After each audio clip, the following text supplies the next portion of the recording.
Anggaran tahun ini udah pasti banyak yang diefisiensikan. Iya, Kementerian Ekraf satu dari beberapa yang tidak dipotong. Mungkin karena udah kecil. Sesungguhnya ini adalah kedatangan kedua kali beberapa bulan yang lalu datangnya mendampingi Pak AHY. Beliau podcast di sini, saya nunggu di luar. Betul. Paginya baru aja ketemu. Jam 4 sore tiba-tiba saya ngeliat di TV.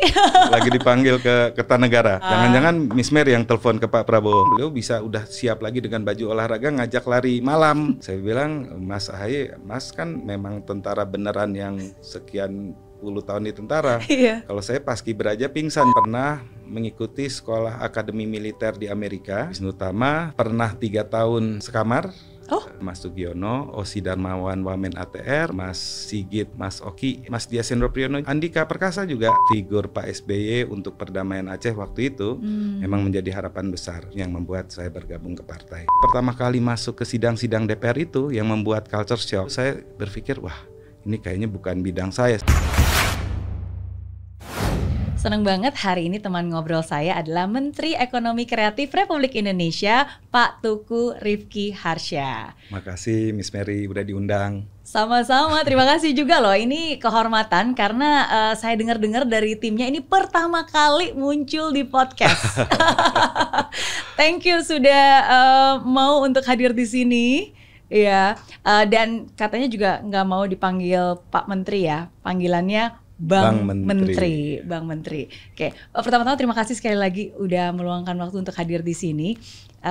Sebelumnya nggak pernah muncul di podcast manapun, kenapa? Nggak apa-apa, tapi tampil juga di beberapa undangan televisi, cuman podcast setelah jadi menteri ini belum sempat, karena masih masa transisi, masih konsolidasi internal dan juga menerima tamu-tamu yang dari stakeholder yang cukup banyak. Betul, terutama banyak banget konten kreator yang juga hadir, banyak banget pelaku ekonomi kreatif yang juga punya banyak aspirasi pastinya ya. Oke, sebelum menjabat menjadi Menteri Ekonomi Kreatif kan lama di DPR, bahkan bukan hanya di DPR aja sebagai Wakil Ketua Komisi 1. Kalau Komisi 1 setahu saya kan ngurusin luar negeri, pertahanan, intelijen.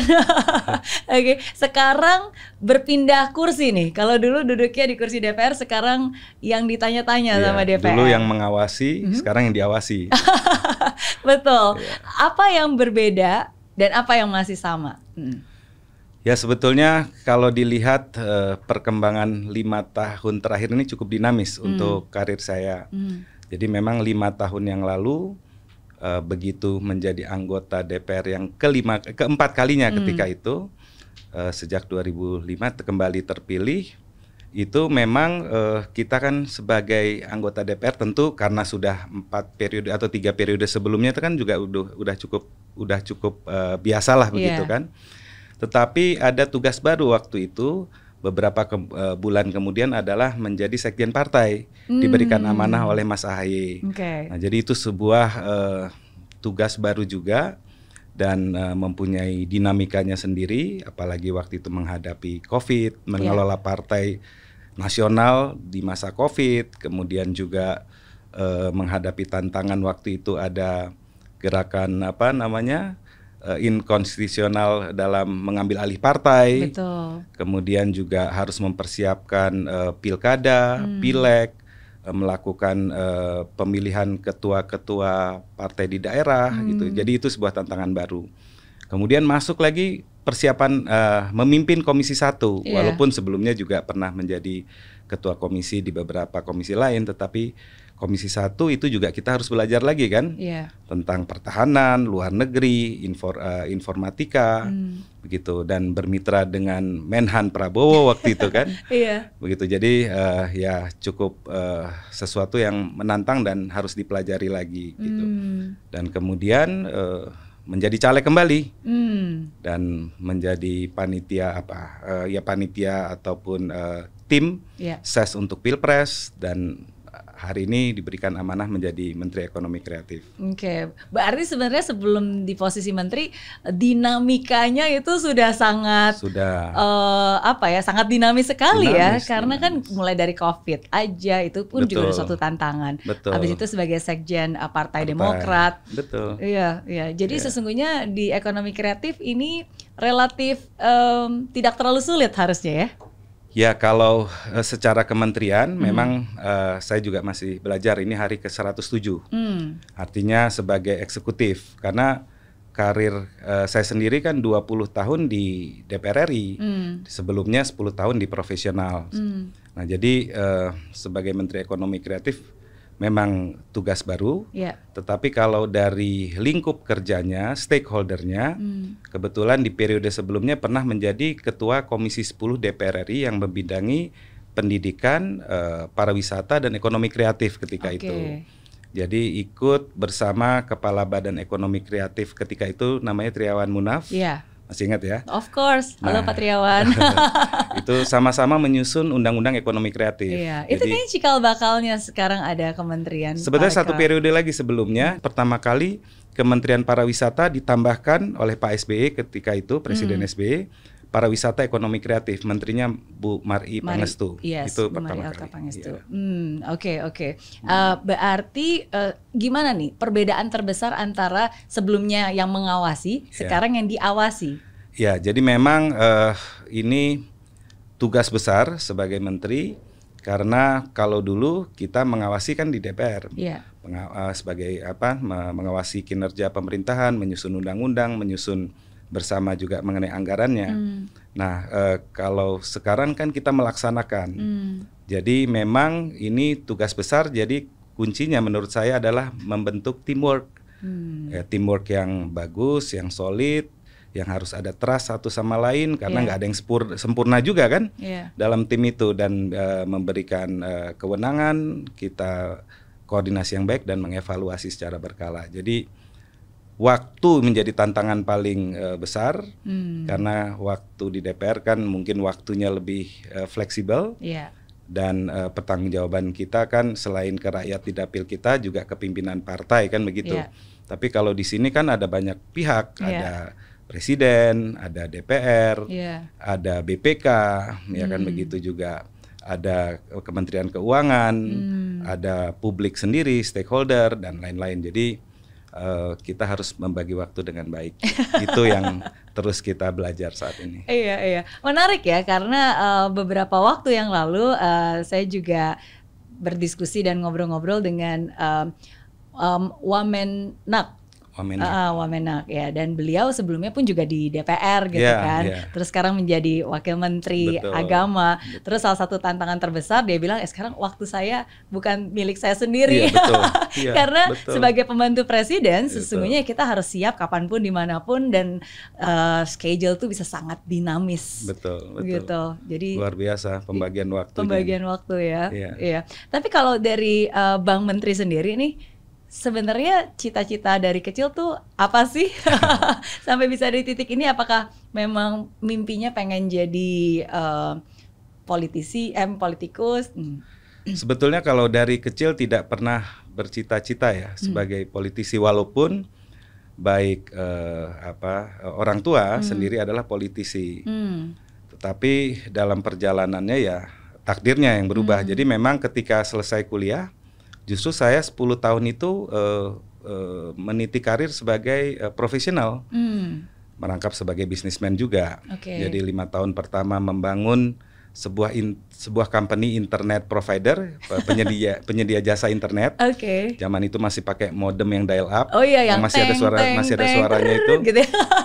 Ya, itu 5 tahun pertama, kemudian dari mulai mengurus izin, merekrut karyawan, membentuk sistem kerja, kemudian pemasaran, dan kemudian juga akhirnya di titik tertentu sudah mapan begitu ya. Company-nya dalam 5 tahun memiliki customer sampai puluhan ribu. Nah, di situ timbul rasa jenuh karena itu kan masih umur-umur 27 tahunan di 5 tahun itu. Jadi mulai dari bawah terakhir di marketing director. Kemudian ingin memulai sesuatu yang baru. ketika itu kalau yang pertama itu kita membangun sendiri company sendiri, tetapi yang berikutnya saya ingin bekerja untuk sebuah grup company yang sudah mapan lah, pandangan saya seperti itu, yang dipimpin anak-anak muda. Disitulah saya bekerja kepada dua teman saya, dua sahabat saya sendiri sebetulnya, yaitu Pak Rosan dan Pak Sandi. Oh ya. Mereka waktu itu baru saja membeli sebuah hotel, hotel tua yang ingin direnovasi kembali, yang namanya waktu itu Hotel Kemang berubah menjadi Grand Kemang Hotel. Ini cerita sekitar 20 tahun yang lalu, mungkin sekitar tahun 2000-an awal. Nah, saya langsung ditugaskan sebagai direktur utama di situ. Diberikan tugas untuk merenovasi, memperbaiki mulai dari suasana kerja sampai bisnisnya sendiri. Jadi culture-nya juga begitu. Nah, disitulah saya memulai karir sebagai hotelier, sebagai pimpinan sebuah hotel. Iya. Luar biasa ya, dari IT pindah ke hotel ya. Ke hotel di situ.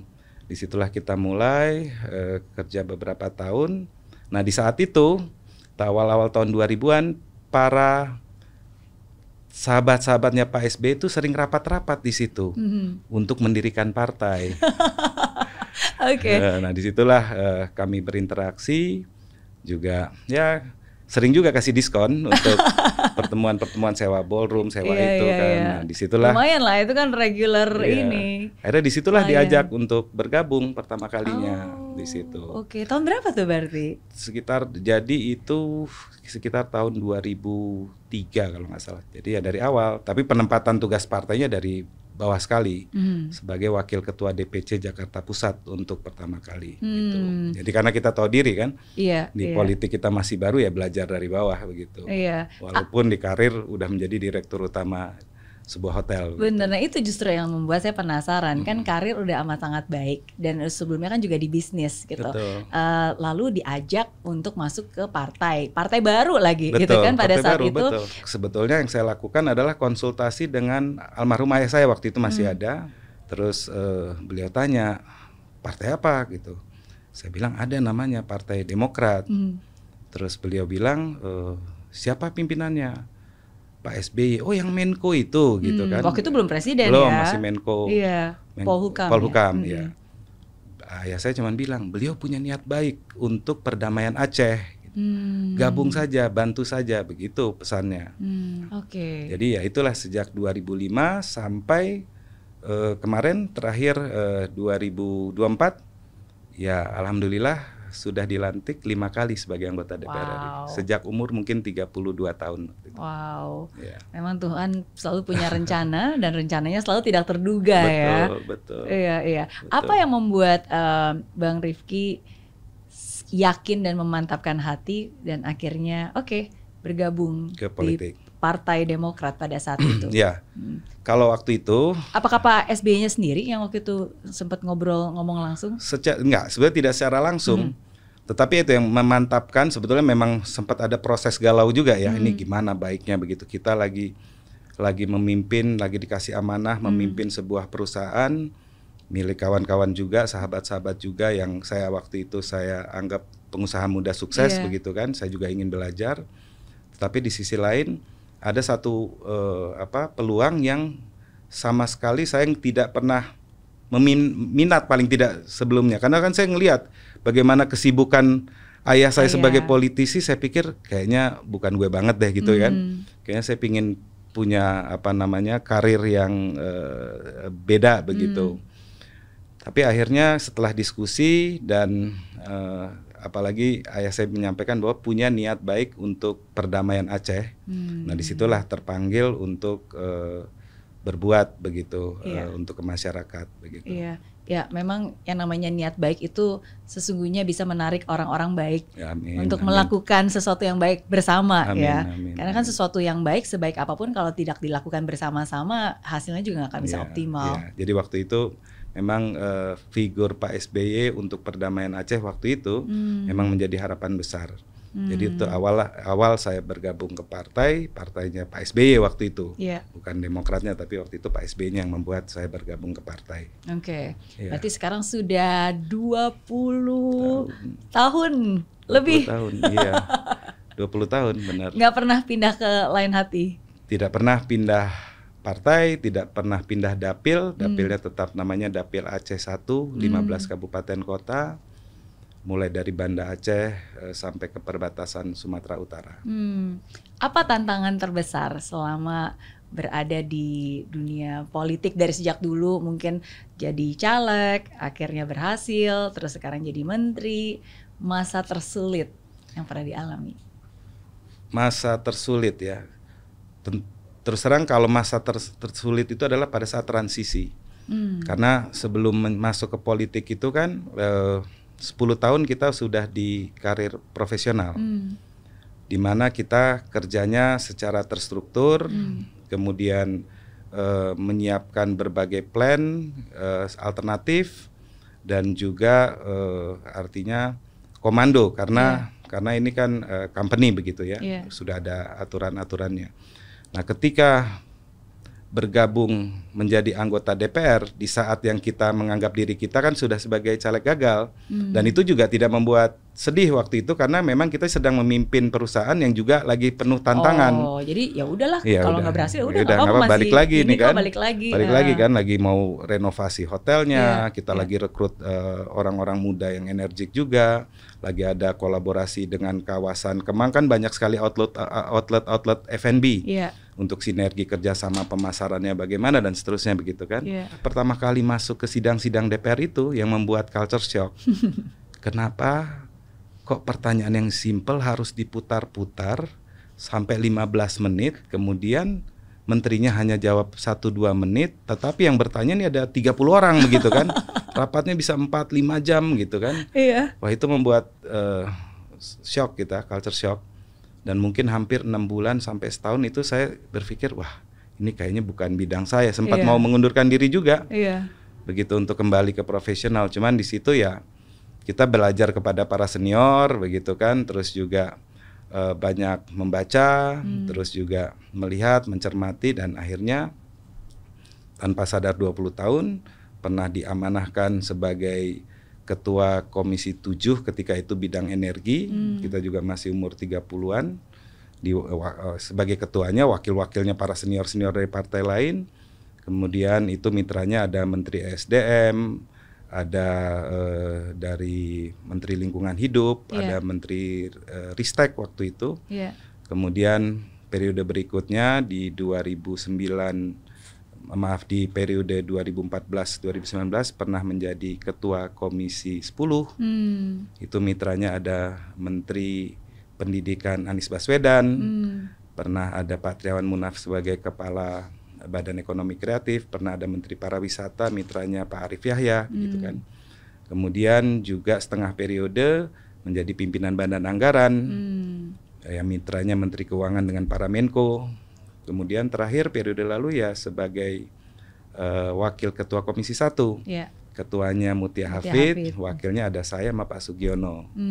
Gitu. Jadi mitranya ya salah satunya Pak Prabowo sebagai Menteri Pertahanan, Panglima TNI, Kepala BIN, sama Menteri Kominfo ketika itu. Gitu. Jadi sesungguhnya ini dunia yang memang sudah sangat familiar juga, karena kan ini teman-teman, sahabat, mitra. Betul. Sekarang transisi amanah sebagai menteri baru 107 hari, jadi masih banyak belajar. Ini benar-benar dihitung ya, as of hari ini 107 hari. Berarti itu menjadi sesuatu hal yang selalu diingat ya. Betul. Dan gak nyangka banget loh, karena ini fun fact dulu ya buat yang lagi nonton. Sesungguhnya ini adalah kedatangan kedua kali Pak Bang Menteri ya hadir di kantor Mary Riana Group. Pada saat itu beberapa bulan yang lalu datangnya mendampingi Pak Ketum AHY waktu pada itu. saat itu masih beliau podcast di sini, saya nunggu di luar. Betul. Saya di luar sama Pak Iftitah. Benar. Yang sekarang jadi Menteri Transmigrasi. Betul. Tapi hari itu menjadi momen yang penting loh, karena paginya baru aja ketemu, kita ya kan? Kesini. Iya, kesini ketemu sama Pak Rifki, ketemu sama Pak Iftitah, ketemu sama Pak AHY. Jam 4 sore. Jam 4 sore tiba-tiba saya ngeliat di TV. Lagi dipanggil ke Kertanegara. Bener. Jadi ada 3 orang keluar dari sini langsung dipanggil ke Kertanegara. Wah. Jangan-jangan Miss Mary yang telepon ke Pak Prabowo. Waduh. Luar biasa. Jangankan Pak Prabowo, orang nomor Mayor Teddy aja saya nggak punya. Oke. Tapi itu luar biasa tuh. Menjadi momen yang sangat nggak pernah dilupakan pastinya.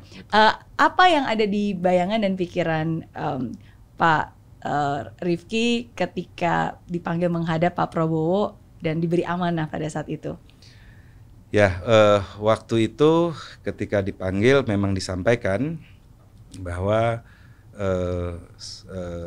istilahnya disampaikan bahwa apakah berkenan untuk membantu Presiden di bidang ekonomi kreatif begitu.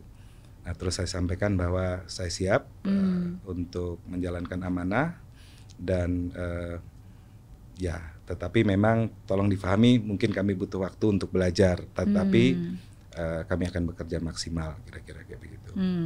Ya, karena rekam jejaknya udah sangat banyak sesungguhnya, karena kan bertahun-tahun sebelumnya pun juga sudah menjadi pelaku ekonomi kreatif juga, kan, perhotelan, ya, dan seterusnya. Oke, 107 hari sudah lewat dari 100 hari. Bagaimana Pak Menteri menilai yang sudah dilakukan sampai hari ini? Ya, memang 107 hari ini berasa cukup cepat. Karena ini kementerian baru, walaupun pernah ada kementerian gabung dengan pariwisata, tetapi sebagai kementerian ini kan baru pertama dalam sejarah ekonomi kreatif mempunyai kementerian sendiri. Dan tentu secara infrastruktur kementerian ini kan kita harus bangun dari awal. Mulai dari penataan sumber daya manusianya, kemudian juga masalah kantornya, tapi di sisi lain di saat transisi persiapan internal kita juga tidak bisa berhenti untuk berinteraksi dan menjalankan tugas. Karena kan begitu kita ditugaskan kan ada mulai pertemuan dengan Bappenas untuk nyusun program 5 tahun ke depan, kemudian juga dengan Kementerian Keuangan terkait dengan anggaran, kemudian juga dengan stakeholder yang ingin bertemu untuk memberikan saran dan masukan. Tapi di sisi lain juga kita juga diundang oleh DPR untuk ditanya sampai di mana perkembangannya, kan begitu. Jadi memang paralel kita kerjakan, tetapi ya tantangan yang menarik untuk saya gitu. Karena memang ya di sini kita bisa berbuat lebih banyak lagi kepada masyarakat secara umum. Gitu. Iya, karena kan namanya industri ekonomi kreatif itu menjadi mesin penggerak percepatan untuk pertumbuhan ekonomi sekarang Indonesia. Disebutnya sebagai mesin baru pertumbuhan ekonomi nasional. Gitu. Iya, karena kan nadi detaknya tuh ada di situ. Iya, dan anak-anak muda, kalau kita ngomongin tentang generasi emas nanti 2045, sebenarnya generasi anak muda. Jadi memang selain yang kita ketahui fashion, kuliner, kerajinan, kemudian seni rupa gitu ya, kemudian juga desain, kemudian juga ada film, musik, animasi, video, periklanan, tetapi juga ada game development sekarang, ada application development, ada content creator, ada di situ. Jadi cukup luas, memang ada 17 subsektor, tetapi 17 subsektornya akan berkembang terus begitu.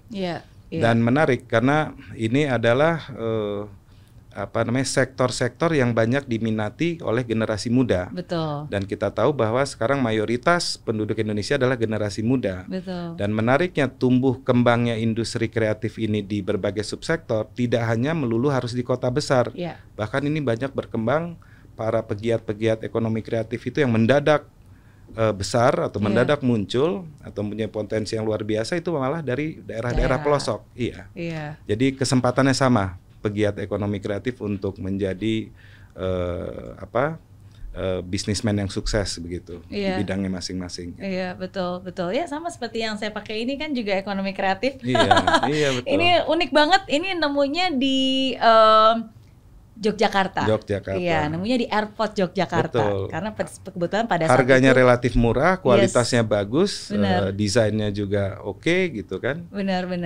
Dan ini juga bagaimana dari infrastruktur pun, apalagi kalau dari Pak Menko AHY sebagai Menteri Koordinator Infrastruktur dan Pembangunan Kewilayahan, kan salah satu kementerian teknis di bawahnya adalah perhubungan. Yes, dan sedangkan yang namanya airport itu menjadi tempat paling bagus untuk bisa men-showcase segala macam hal yang sudah dikerjakan. Jadi beberapa minggu yang lalu kita ada kerjasama dengan Injourney, kan di bawahnya termasuk airport Angkasa Pura. Jadi kita juga mengaktifasi ruang-ruang publik di airport untuk untuk mempromosikan tentang industri kreatif Indonesia. Salah satunya Game Corner. Jadi Game Corner di Terminal 3 Cengkareng. Tadinya kan Game Corner itu memainkan game-game asing. Nah, sama kita fasilitasi game-game lokal dimainkan di situ begitu. Kemudian ada Reading Corner yang komik-komik atau buku-bukunya oleh para komikus Indonesia begitu. Jadi hal-hal seperti itu kita lakukan juga. Kemarin juga bersama Pak Menko Infrastruktur mengunjungi airport di Bali untuk juga membicarakan aktivasi airport-airport lainnya begitu. Jadi sebetulnya kolaborasi lintas kementerian itu juga akan mempermudah juga menyalurkan bakat-bakat ya para kreator-kreator muda Indonesia. Betul. Gitu. Kalau Pak Menko AHY selalu bilang Tuhan Maha Tahu, tapi orang juga harus tahu. Jadi kalau misalnya memang ada banyak kerajinan yang sangat bagus, yang memang di daerah, tapi kan harus ditunjukkan biar kita tahu, oh ada loh, ternyata bagus loh gitu. Jadi ya kita memberikan ruang supaya lebih banyak lagi yang tahu, dan bukan hanya orang yang tahu, dunia juga tahu. Iya, karena memang pegiat ekonomi kreatif ini harus didampingi juga. Memang ada yang udah bisa berkembang, tapi ada juga yang mereka karena fokus dengan hasil karyanya, tetapi perlu difasilitasi bagaimana sih idenya itu bisa diproduksi. Ketika diproduksi, bagaimana sih mencari pendanaan untuk produksinya. Ketika udah ada pendanaan, sudah produksi, bagaimana nih supaya sampai ke pasar biar dibeli oleh paling tidak market nasional, syukur-syukur bisa ke global. Terus setelah itu hak ciptanya udah diurus, hak kekayaan intelektualnya udah diurus belum begitu? Jangan-jangan nanti dibajak orang begitu kan setelah sukses atau setelah viral. Dan setelah itu ada nggak pembajak-pembajaknya kan begitu? Jadi siklusnya itu setiap ekosistem itu harus ya kita dampingi sama-sama sebagai pemerintah. Iya, didampingi dan dibesarkan bersama-sama. Iya. Itu setuju banget lah, karena namanya kan juga ekonomi kreatif ya. Jadi bukan hanya buat yang kreatif, tapi kan harus ada sisi ekonominya yang harus dipikirkan dan dibuat. Dan harus sustain. Sustain, setuju. Tadi Bang Menteri menyebutkan berarti ada 17 sektor di Ekraf. Banyak ya, tadi udah fashion, kuliner, film, musik, ya ada semuanya. Yang mana yang paling Pak Menteri suka? Dalam hati yang paling, maksudnya yang paling dekat dengan hati gitu. Sebetulnya semuanya suka, karena semuanya kan secara nggak langsung kita juga menggunakan atau menikmati dari hasil kreasi-kreasi tersebut. Tetapi memang kalau kita lihat fashion, kuliner itu sudah berkembang cukup pesat. Tinggal sekarang bagaimana itu bisa mendunia. Tapi kalau di dalam negeri sudah menjadi tuan rumah lah di dalam negeri. Begitu juga film, musik itu juga sudah relatif mapan, tetapi ada beberapa tantangan-tantangan. Kalau musik misalnya tantangannya terkait dengan tata kelola royalti, gitu kan. Kalau film mungkin tantangannya lebih ke bagaimana ini bisa masuk ke pasar dunia. Fashion atau modest fashion kita juga begitu, kuliner juga begitu, selain kualitas di dalam negerinya terus lagi ditingkatkan begitu. Nah, tetapi yang baru-baru muncul ini kan juga perlu pendampingan nih, semacam game development. Nah, kita tahu bahwa hampir semua kita main mobile game, dan itu perputarannya ekonominya cukup besar, tetapi itu kan masih produk dari luar. Ya kan? Saya nggak bisa sebut produknya kan, tapi kurang lebih tahu. Nah, tetapi sebetulnya banyak sekali yang mempunyai potensi dan kualitasnya juga cukup bagus. Nah, ini juga kita sedang memberikan pendampingan begitu. Kemudian juga konten kreator. Nah, konten kreator ini kan sebetulnya ketika kami turun ke daerah itu selalu meluangkan juga bertemu para konten-konten kreator lokal yang level kabupaten, level kecamatan begitu. Nah, mereka ingin sekali juga untuk bisa dapat dapat berinteraksi dengan para konten-konten kreator nasional. Nah, di situ setelah turun saya sempat ketemu para konten kreator di Merauke, yang di Aceh, yang di Pekanbaru, yang di Jogja, yang di Solo gitu ya, dan beberapa tempat lainnya, termasuk di Bali. Jadi mereka tuh sebetulnya menginginkan ada sebuah wadah agar para konten kreator ini bisa berkumpul dalam sebuah wadah secara nasional, sehingga mereka bisa saling belajar, saling membantu, transfer of knowledge, atau bahkan mungkin bisa sama-sama berkumpul juga untuk menghadapi tantangan yang sama, misalnya ada ketidakadilan dalam menghitungkan algoritma terhadap penghasilan para konten kreator tersebut. Kalau bicara sendiri-sendiri kan mungkin sulit, tetapi kalau bersama-sama mereka bicara dengan platformnya seperti itu, lebih atau punya suara lah. Lebih punya suara. Itu juga mereka itu, dan bahkan ketika nanti ada misalkan daerah tertentu sedang mempromosikan potensi baru pariwisata daerahnya, bisa dibantu oleh para konten-konten kreator, tidak hanya provinsi di sebelah-sebelahnya, tetapi juga secara nasional. Jadi saling interaksi, saling membantunya itu juga bisa terjadi. Nah, ataupun juga ketika mau ada dukungan dari pemerintah, bisa sama-sama bicara, kita bisa bikin apa untuk pelatihan bersama atau apapun kita, atau perlu pendampingan, perlu bantuan, dukungan, ataupun butuh akses ke pendanaan. Kenapa sih kok bank misalnya lembaga keuangan tidak mau memberikan dana, selalu nanya jaminannya apa ya? Jaminannya kami kan kreativitas kami ada di otak kami, ada di laptop kami. Kalau ditanya tanahnya berapa meter, apa rumahnya berapa nilainya, bukan bentuk fisik ya. Mereka kan yang bisa dijaminkan kan kreativitasnya. Nah, ini juga bagian dari yang kementerian ini sedang fasilitasi gitu. Dan makanya walaupun baru 107 hari tapi sudah banyak yang dilakukan dan ini sudah nyata dan ada implementasinya, termasuk salah satunya sekarang jadi ada asosiasi content creator yang terbentuk. Yang menarik 100 hari pemerintahan Prabowo Gibran ini kan minggu lalu saya membaca hasil survei dari Kompas. Yang mensurvei tentang keyakinan publik terhadap program prioritas pemerintah. Yang disurvei ada 38. Nah, yang menarik, keyakinan publik terhadap program ekonomi kreatif itu di urutan ke-8. Artinya mereka yakin dan berharap bahwa ekonomi kreatif ini dapat terus berkembang dan tentunya peran pemerintah hadir di sektor ini. Gitu. Itu saya sangat setuju sih dan sangat saya dukung juga. Makasih. Karena saya percaya zaman sekarang ini bukan yang besar melawan yang kecil, tapi yang cepat melawan yang lambat. Gitu. Jadi kalau kita ngomongin tentang UMKM, apalagi industri kreatif, yang mungkin kalau dibandingkan industri pabrik yang nggak sebesar mereka, tapi kan yang penting kecepatannya, bagaimana kita bisa terus bergerak dengan cepat, itulah yang akan bisa. Trennya kan bergeser. Mungkin kalau sebelum abad 18 basis ekonomi sebuah negara atau bangsa kan di agriculture. Biasanya padat karya tuh, satu kampung orang yang mungkin bekerja untuk itu, ya kan, dengan tanah yang puluhan atau ratusan hektar gitu, seperti VOC datang ke Indonesia kan urusannya itu juga. Nah, kemudian bergeser abad-abad 19 awal itu kan ke revolusi industri. Jadi lebih ke korporasi, pabrik-pabrik hadir di situ, padat modal. Jadi tadi padat karya, padat modal. Nah, sekarang bergeser ke kreativitas, lebih ke padat cipta. Nah, jadi dan relatif lebih tidak sepadat modal yang zaman dibandingin dengan industrial dan tidak sepadat karya mungkin zaman agriculture berkembang.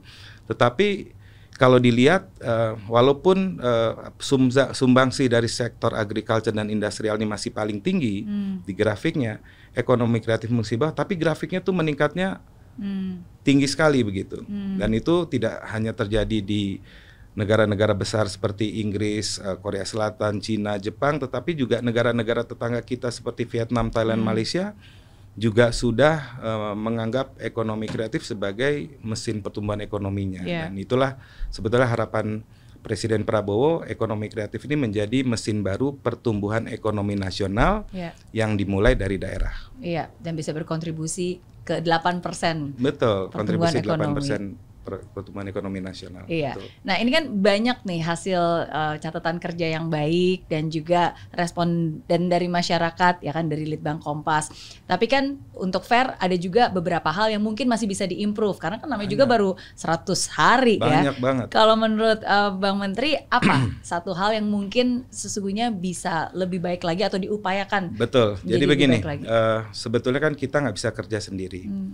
Ketika kita melihat dalam asal citanya Pak Prabowo yang menyatakan meminta agar negara ini mandiri, tidak hanya swasembada pangan, tetapi disebutkan juga swasembada energi, air, dan ekonomi kreatif. Nah, artinya ini kan sesuatu yang diharapkan oleh beliau harus dilaksanakan. Tapi dengan segala keterbatasan sebuah kementerian, kami bercoba berkolaborasi dengan Mendagri, Pak Tito. Jadi Pak Tito bilang, benar ini, Ki, dia bilang, ini kita harus gerakan secara nasional. Akhirnya kami berdua menandatangani surat keputusan bersama panduan membentuk panduan pembentukan dinas ekonomi kreatif di daerah. Nah, ketika ini di daerah-daerah juga sudah ada dinas-dinasnya, maka kita akan sama-sama melihat potensi pegiat ekonomi kreatif di daerah masing-masing. Apakah musisi, apakah sineas, apakah dia konten kreator, untuk dikembangkan sebagai mesin baru pertumbuhan ekonomi di daerahnya. Nah, ketika ada daerah-daerah bekerja bersama-sama, ini kan menjadi hal yang baik. Nah, selama ini ekonomi kreatif biasanya ditaruh kalau tidak di bawah dinas pariwisata, di bawah dinas UMKM atau di bawah dinas perindustrian, yang sehingganya kalau dia ditaruh di bawah, biasanya dukungan anggarannya juga kecil, hanya cukup untuk FGD, kemudian habis FGD-nya jadi kertas, rekomendasi, nah itulah yang dikasih ke wali kota, bupati atau gubernurnya. Tetapi kalau ini bisa diangkat, tidak harus sendiri, asal setara aja, ada pariwisata dan ekonomi kreatif seperti DKI lakukan. Ada 8 provinsi sekarang yang dinasnya itu digabungkan, ekonomi kreatifnya diangkat, apakah bersama UMKM, apakah bersama pariwisata. Nah, sense dari pelayanan publik di tingkat daerah pun akan berbeda terhadap pegiat-pegiat ekonomi kreatif di daerah. Nah, ini yang kita ajak bersama-sama, dan kemarin terakhir komunikasi dengan Pak Mendagri, Pak Tito, beliau sampaikan, Bang Menteri siap-siap nanti semua kepala daerah yang dilantik akan dimagelangkan juga. Artinya dibawa untuk ke retret ke sana, ke Magelang, nah, dimagelangkan. Di situ Menteri Ekonomi Kreatif diberikan kesempatan untuk menyampaikan apa yang kita tanda tangani terkait dengan panduan. Sifatnya himbauan, nggak bisa dipaksakan kan? Himbauan, panduan untuk membentuk dinas ekonomi kreatif daerah. Kira-kira itu. Iya, karena bagaimanapun juga Pemda memegang peranan yang sangat penting karena dia yang di lapangan kan. Karena kan pemerintah juga belum tentu bisa menyentuh semua daerah. Betul. Gitu. Dan setuju seperti tadi Bang Rifki bilang bahwa berarti itu menunjukkan dan memberikan signal bahwa signal yang baik ya bahwa sekarang ekonomi kreatif nih memang lagi kita galakan loh dan jadi prioritaskan loh gitu. Oke. Tadi Bang Rifki ngomongin tentang anggaran. Saya yakin banyak orang juga sudah tahu bahwa anggaran tahun ini udah pasti banyak yang diefisiensikan. Berpengaruh nggak tentang di Kementerian Ekraf?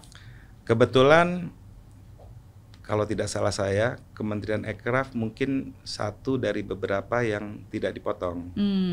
Mungkin karena udah kecil, jadi nggak dipotong lagi. Gitu. Jadi tapi itu tidak mengganggu semangat kami karena ini kan zamannya kolaborasi ya. Betul. Jadi tadi kolaborasi contoh itu kan kalau kaitannya dengan kebijakan dengan Mendagri. Tapi kami juga melakukan misalkan saat ini kolaborasi dengan Pengprov Kota Jakarta, daerah khusus Jakarta. Mereka ini kan juga mempunyai program ekonomi kreatif yang juga cukup banyak dalam rangka 5 abad Kota Jakarta, 500 tahun Kota Jakarta pada tahun 2027. Jadi menuju 2027 itu banyak sekali kegiatan yang kami juga berkolaborasi. Jadi Pemprov Jakarta, Kementerian Ekonomi Kreatif dengan kayak tadi malam dengan ekosistem film, nanti dengan ekosistem musik, gitu-gitu dan lain-lain.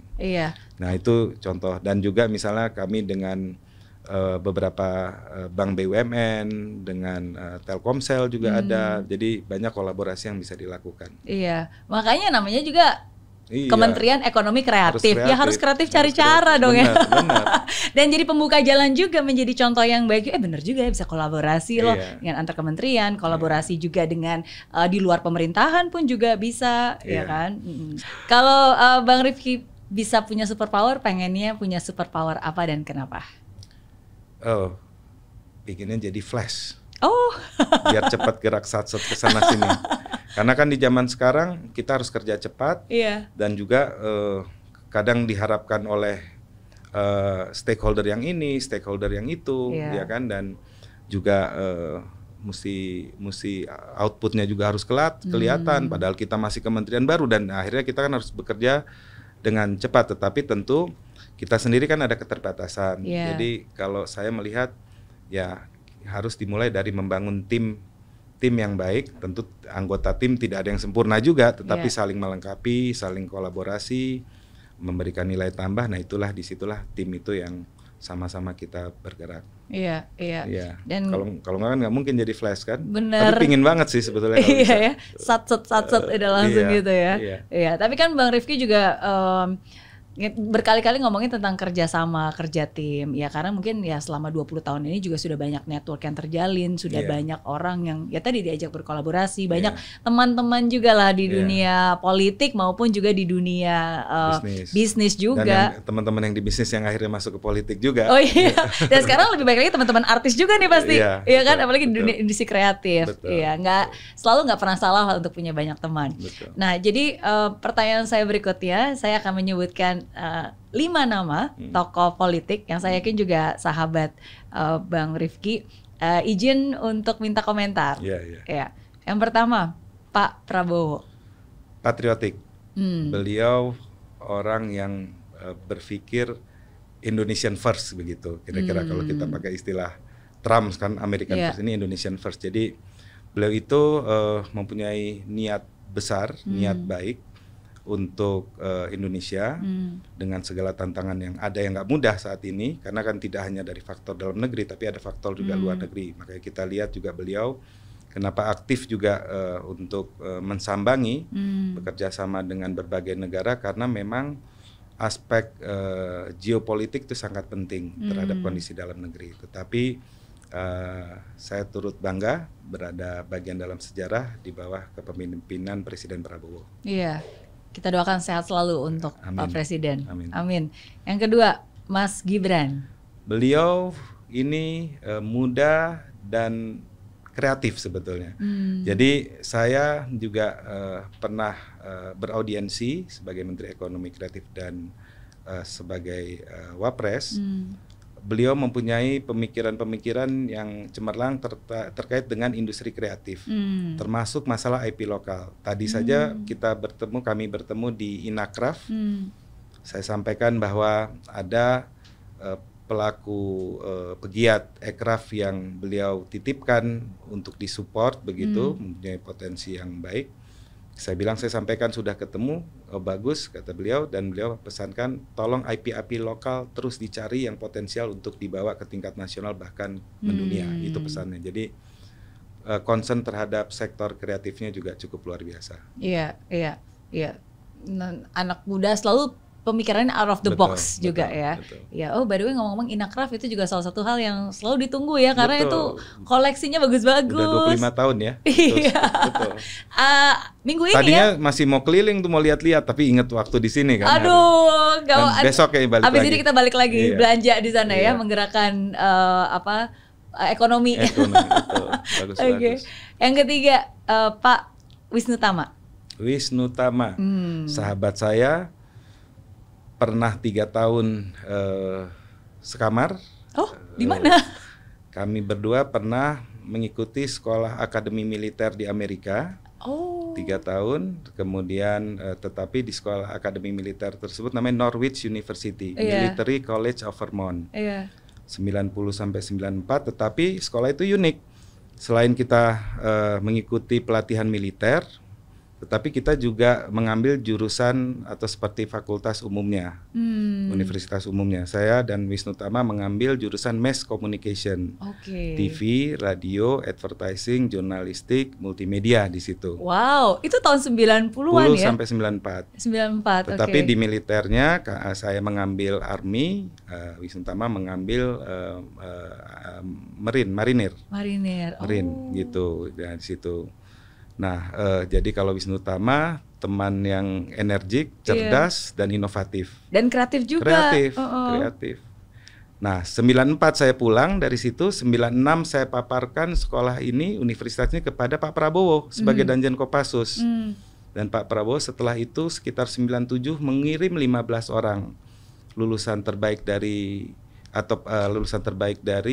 Taruna Nusantara. Kemudian itulah yang dikirimkan. Disitulah ada Mas Sugiono. Disitulah ada Osi Darmawan Wamen ATR. Wow. Ada Mas Sigit yang juga di Demokrat. Iya, sekarang jadi staf khusus bareng sama saya gitu. Di Kemenko Infra. Sama Mas Oki ada di situ. Oki Israhini juga ada di situ, dan banyak sebetulnya. Masih banyak juga yang aktif di ada Mas Dias Hendro Priyono juga di dalam rombongan itu. Tetapi ya setelah lulus dari situ, memang kalau saya kan sama Wisnu Tama tidak bergabung ke militer, begitu. Kami bergabung ke swasta. Tapi ya banyak, termasuk yang S2-nya Pak Panglima Andika Perkasa juga ambil S2-nya di situ di masa yang sama di rombongan itu, gitu. Jadi itu banyak kawan-kawan yang di situ. Wow, luar biasa loh. Ini satu fakta baru lagi yang saya baru tahu tentang Bang Menteri Rifki ya, bahwa bukan hanya pengalaman di bisnis, di dunia politik, tapi sekarang ada background militer juga belajar. Ya, jadi yang kalau alumni Norwich ini yang ada di kabinet Pak Prabowo, atau paling tidak yang pernah ambil pendidikan di situ ya, ada saya, ada Mas Sugiono, ada Osi, sama yang sekarang jadi Wamen ATR BPN, sama Dias, gitu. Oke. Luar biasa. Berarti teman lama nih, Pak Wisnu Tama ya. Salam buat Mas Wisnu. 2 hari yang lalu baru duduk. Baru ketemu ya. Oke. Yang keempat, Pak SBY. Wah, beliau bijak dan terstruktur dalam bekerja di situ. Terus terang memang 20 tahun saya di Partai Demokrat, pernah merasakan 10 tahun Presiden SBY memerintah dan juga membimbing partai, kan begitu, sampai hari ini. 10 tahun saya juga punya pengalaman di dalam sebuah partai yang menjadi oposisi. Nah, bimbingan, wisdom dari Pak SBY itu cukup banyak yang alhamdulillah saya pelajari gitu. Dan itu menjadi bekal juga di dunia politik karir saya selama ini. Sangat wisdomnya sangat banyak, bahkan sampai hari ini. Kebetulan kemarin baru aja bertemu lagi dengan Pak SBY dan beliau bercerita banyak hal gitu. Termasuk beliau bercerita bahwa bahkan selama kepemimpinannya selama 10 tahun, di akhir kepemimpinannya ya beliau juga sudah menyiapkan semua berkas-berkas bagaimana setiap keputusan yang diambil tuh selalu ada cara pemikirannya, sehingga itu semua tercatat dan itu bisa menjadi warisan. Dan ada di Museum SBY Ani di Pacitan. Pacitan itu lengkap di situ. Betul ya. Kita selalu belajar dari pemimpin negara kita. Saya termasuk murid ideologis beliau, banyak belajar dari beliau. Yang terakhir, Pak AHY. Wah, Mas AHY ini saya juga bersyukur 5 tahun juga mendampingi beliau. Saya melihatnya beliau itu kan slogannya adalah Dream big, work hard, and never give up. Itu dilakukan dalam keseharian beliau. Jadi gimana tidak pernah patah semangat dalam mencapai cita-cita dalam dream big-nya.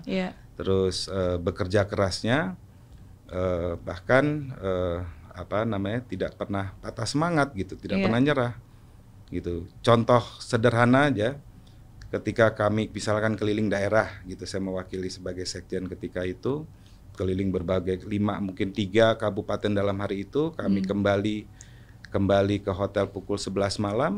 Saya baru turunin barang, beliau udah siap lagi dengan baju olahraga ngajak lari malam. Saya bilang, Saya bilang, Mas Ahaye, Mas kan memang tentara beneran yang sekian puluh tahun di tentara. Iya. Kalau saya paskibra aja pingsan, jadi urusan yang ini saya skip aja lah. Walaupun saya pernah sekolah militer sebentar, tapi saya nggak sempat bergabung. Jadi ya itu semangatnya luar biasa beliau. Ya. Iya, dan itu sampai hari ini loh. Sampai hari ini. Iya, karena ini baru Sampai kemarin hari ini. aja Pak Ahaye Iya. ke kantor lari. Beneran lari. Awalnya gitu. juga ngajak saya, tapi kayaknya terakhir kapok ngajak saya. Waduh. Karena nggak sampai finish juga saya kan. Terus kita joknya di teman-teman misalkan diajak gitu lari, nggak apa-apa, kita tunggu di garis finish aja deh. Betul. Menyambut kedatangan Pak Menko. Awalnya dulu saya juga gitu, cuman lama-lama mungkin percuma aja diajak gitu kan. Nggak ada juga di garis finish. Waduh, luar biasa, luar biasa. Tapi emang selalu salut sih sama orang-orang yang punya disiplin tinggi ya untuk bisa selalu menjaga kesehatan. Iya. Oke. Ya, kalau kita kan hari ini lari, mungkin besoknya, mungkin beberapa bulan enggak kan. Nah, ini bisa disiplinnya itu yang luar biasa. Benar. Saya juga termasuk yang kalau jangankan lari ya paskibra aja pingsan. Benar. Oke, thank you. Dua pertanyaan terakhir buat Bang Rifki.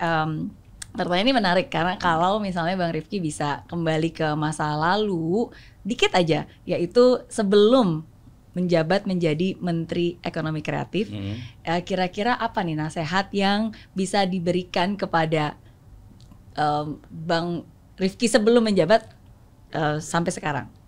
Nasihat kalau? Maksudnya nasihat kepada Bang Rifki yang sebelum menjabat menjadi Menteri Ekonomi Kreatif. Kira-kira mau ngasih nasihat apa nih ke yang dulu? Ya, paling kalau saya berpikir bahwa kita itu kan jangan takut tantangan di depan. Kita tidak bisa pernah menebak apa peluang dan tantangan yang akan kita hadapi. Tetapi ketika kita mendapat amanah atau tantangan bahkan ya kita jalani dengan baik. Mungkin belum sesuai yang kita harapkan, tetapi hikmahnya pasti di belakang ada. Begitu juga kalau kita dapat tantangan yang menurut kita ini baik, ya kita harus tuntaskan dengan maksimal gitu. Gitu. Oke. Harus selalu siap. Iya, siap. Iya. Karena dinamika hidup nggak bisa ditebak dan setiap hari kan tantangan itu muncul. Betul. Sadar nggak sadar, cuman karena ada yang sudah terbiasa kita tidak anggap tantangan, tetapi kalau belum biasa kita anggap itu tantangan besar dan itu bisa muncul beberapa tantangan sekaligus dalam waktu yang bersamaan. Gitu. Oke. Pertanyaan terakhir berarti, dari begitu banyak pengalaman hidup yang beragam dan kaya, apa satu pembelajaran hidup yang sangat berarti yang Bang Rifki, Bang Menteri bisa bagikan? Ya, pertama jangan salahkan takdir. Karena takdir itu belum tentu seperti yang kita harapkan, tetapi hikmahnya itu akan kita rasakan di kemudian hari. Dan bahkan dari hikmah itulah mungkin ada peluang yang jauh lebih baik lagi yang kita akan dapatkan.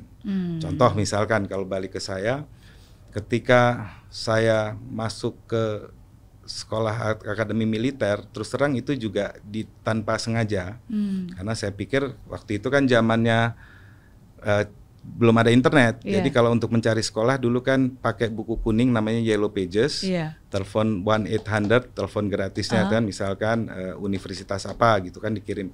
Saya lihat katalognya nih, wah pakaiannya keren-keren banget begitu kan, dengan pakaian militer begitu. Kami nggak menyangka, saya nggak menyangka, sama Wisnu Tama waktu itu nggak menyangka bahwa ini sekolah militer beneran begitu. Tetapi ketika masuk begitu kita dibawa ke dibentak-bentak di lapangan, suruh baris, suruh taruh barang ke kamar, terus langsung ke barbershop, langsung digundulin. Wisnu Tama waktu itu rambutnya masih Miss Mary. Oh ya? Iya. Gitu kita kan juga kaget-kaget, dan dalam 1 tahun awal itu kan juga didisiplinkan lah dengan cara itu kan, walaupun juga ada latihan militernya, ada menembaknya pakai M16, M60, M16 begitu. Tetapi di situ kan sebetulnya saya merasa wah salah kamar nih, salah jurusan nih. Iya kan jurusan diambil ilmu komunikasi. Iya, ngapain kita orang ada peluang sekolah ke luar negeri, mendingan kenapa nggak cari kota yang banyak-banyak anak Indonesia bisa main-main bareng gitu sambil sekolah gitu kan. Kenapa harus menyiksa diri sendiri? Timbullah penyesalan-penyesalan itu. Nah, tetapi kan di sekolah itu, di akademi itu salah satu yang saya rasakan manfaatnya bagaimana kita tetap harus bisa fokus mengambil pendidikan, tetapi di sisi lain ada tekanan yang tinggi. Jadi tetap harus bisa fokus ngambil keputusan dalam tekanan-tekanan yang tinggi gitu. Nah, itu kan tadinya saya pikir bagian dari kesalahan decision yang saya ambil begitu, tetapi ternyata manfaatnya kemudian dalam karir, terutama dalam karir politik itu kan segala keputusan kan juga diambil dalam kondisi tekanan. Begitu kan, situasi lah mayoritas begitu. Jadi hal itu mungkin itu yang menjadi basic ketika saat kita merasakan bahwa takdir kita salah tuh masuk sekolah itu kan, akademi militer itu ternyata manfaatnya bisa kita rasakan sekarang gitu. Itu sangat setuju sekali. Ya, jadi jangan pernah menyalahkan takdir dan hidup kita karena bukan hidupnya yang salah, mungkin pandangan kita terhadap hidup kita yang salah. Betul. Yang harus dibenarkan, tetap embrace, tanggung jawab, selesaikan, dan ternyata selalu ada hikmahnya. Ada hikmahnya. Iya. Dan mayoritas sih saya merasakannya kita bisa menyelesaikan tugas itu dengan baik karena prosesnya yang kita mesti bisa mengelolanya dengan baik. Iya. Gitu. Terima kasih sudah menjawab pertanyaan-pertanyaan saya. Saya juga sudah menuntaskan pertanyaan saya ini dengan baik. Maaf tadi telat ya. Nggak apa-apa. Tapi sebagai hadiahnya, Bang Rifki, biasanya kalau di sini Bang Rifki boleh nanya satu pertanyaan untuk saya.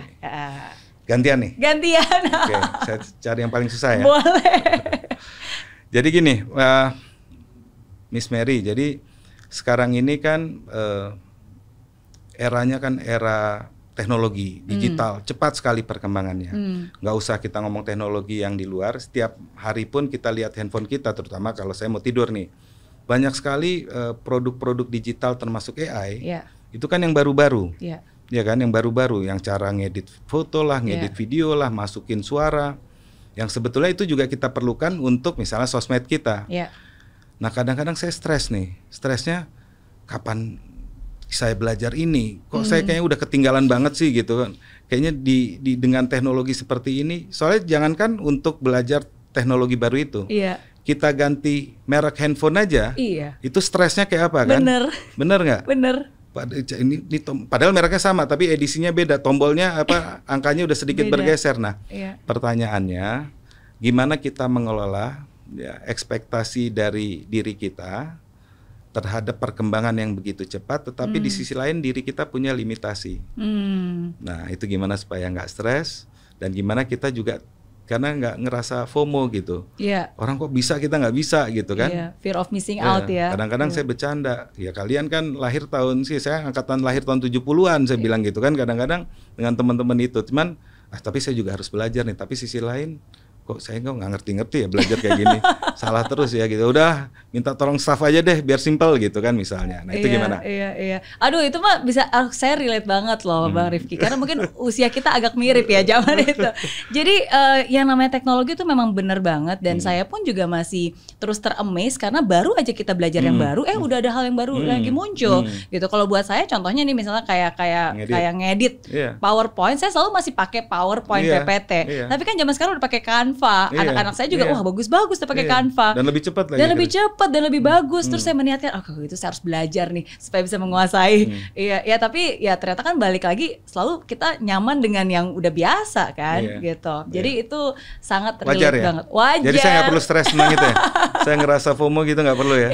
Iya sama. Saya pun juga selalu seperti itu. Rasanya pengen belajar. Tapi menurut saya itu satu hal yang bagus sih Bang Rifki, karena ketika kita masih punya keinginan untuk rasa curious, penasaran, pengen tahu, dan akhirnya kita cari tahu. Walaupun kadang-kadang ya sekarang ya daripada kita belajar sendiri, minta tolong, udah deh minta staff kamu ajarin saya dong gitu. Jadi bukan dia mengerjakan, tapi sekaligus kamu jalanin, kasih lihat ke saya, sehingga kan itu mempercepat cara kita belajar juga gitu. Bukan kita yang mencari jalannya saja. Atau minta tolong anak kali ya. Atau minta tolong anak. Ya termasuk kayak saya nih.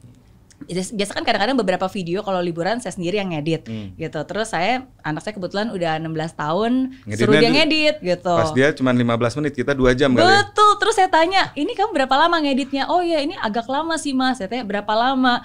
Setengah jam. Saya pikir waduh setengah jam aja termasuk agak lama gitu, apalagi saya. Tapi lagi-lagi di situ sih menurut saya di situlah kita mengembrace, karena ketika kita masih peduli dan masih mau cari tahu dan mau belajar apapun caranya, berarti kan itu menunjukkan bahwa kita punya keinginan untuk stay relevan. Ujung-ujungnya yang saya selalu percaya, having a growth mindset itu penting banget.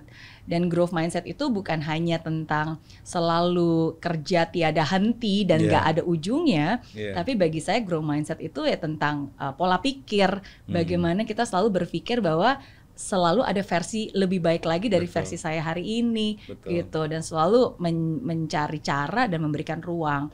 Terus kalau tadi Bang Rifki bilang ekspektasi sama realita kapasitas yang terbatas, at least salah satu hal yang saya selalu lakukan terhadap diri saya sendiri adalah ekspektasi dan apresiasi. Jadi walaupun mungkin ekspektasinya berbeda dengan realita, tapi setiap hari selalu ada hal yang bisa saya apresiasi. Setidaknya walaupun belum sempurna, tapi udah lebih baik dari kemarin, gitu kan. Walaupun belum sebisa secepat yang saya inginkan, tapi at least saya udah mulai bisa tahu fitur-fiturnya, gitu. Jadi itu secara saya merasa terhibur karena saya ngerasa tadinya wah tertinggal banget nih saya, tapi dengan semangat baru ya udah. Paling nggak setiap hari saya coba belajar sedikit. Aduh, kita sama-sama berarti. Sama-sama. Ya. Tapi thank you Bang Menteri sudah meluangkan waktu. Miss Mary. Terima kasih sudah berbagi cerita. Sukses selalu. Sama-sama. Ditunggu inovasi-inovasinya di industri kreatif Indonesia. Amin. Amin. Terima kasih. Thank you. Doanya.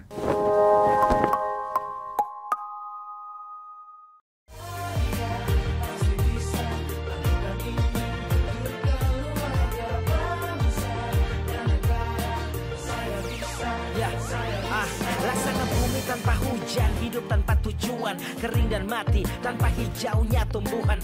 Demikian kalau mimpi tak kunjung terjadi.